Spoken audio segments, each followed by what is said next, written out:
This video is going to look at two different types of sequences and how to write the explicit rule for each. So if we start with the example on the left-hand side, the -7, -1, and 5. First thing I want to remind us of is that -7 is term 1 within this sequence, the -1 is term 2, and the 5 is term 3 within this sequence. So as we look at that sequence, what's happening? To get from -7 to -1 and from -1 to 5, this sequence is adding 6 each time. Because it is adding, we can say that this is an arithmetic type sequence. And because it's an arithmetic sequence, that means it has a common difference of 6. When we go to write the explicit rule, we are going to say that that is going to be T of n equaling m times n plus b, where m happens to be our growth, what it's growing by, so our common difference. This is what we are adding or subtracting each time. The b then is going to be our term 0. So if we go back and look at this example, we can start by writing our equation or our rule, T of n equaling our growth. Well, that's our common difference. So I'm going to go ahead and take that 6 and plug it right there, multiplying it by n. And now I'm going to add my term 0. Now the term 0 is never included within the sequence.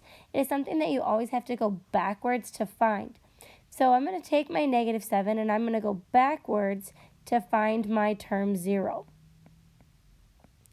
Now if I was adding 6 each time to progress within my sequence, to go backwards, I'm going to need to subtract 6 from that -7. And that's going to give me a term 0 value of a -13. And that would be the explicit rule for that arithmetic sequence. Let's go ahead and look at this next one.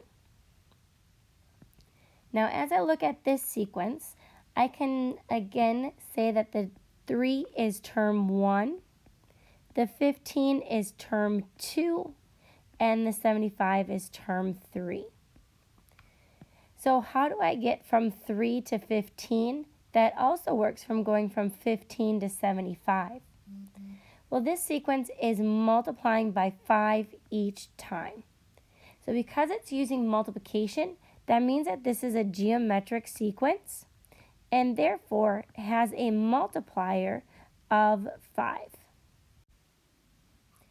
So again, let's look at the general way of writing a geometric explicit rule. So again, we're going to start off by writing T of n equals, this time it's going to be b times m raised to the nth power. B is going to, again, still represent our term 0. And m is going to still represent our growth, which is going to be our multiplier, like what it is that we are multiplying by. The other thing I want you to note is that n in this geometric explicit rule is an exponent. So let's go ahead and go back to our example now of this sequence 3, 15, 75 and write the explicit rule. Starting off our rule, we need term 0. But again, like I said earlier, term 0 is not written in our sequence. It's something we have to go backwards to find.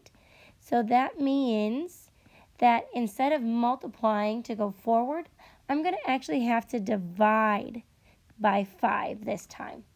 So I'm going to take my term 1, which is 3, and divide it by my multiplier, which is 5. I'm going to go ahead and leave it as a fraction. So my term 0 is 3 over 5.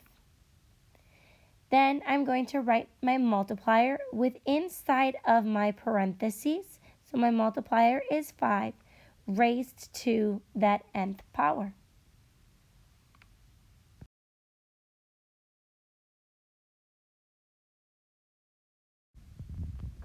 This video is going to talk about the notation that is used when looking at sequences. Instead of function notation of x and y, we use n and t of n. So n represents the term number, and this is going to be your input, and t of n equals the term n, which is your output. And we'll look at some examples of t of n. So the first example we're going to look at is t of 0, and that means term 0. Now, term 0 is something that you always have to go backwards to find because it's never written in the sequence. Now, the other example that we're going to look at is t of 1, and that is your term 1 or your first term within the sequence. And the one thing to note about that is that it is the first number that's written in the sequence.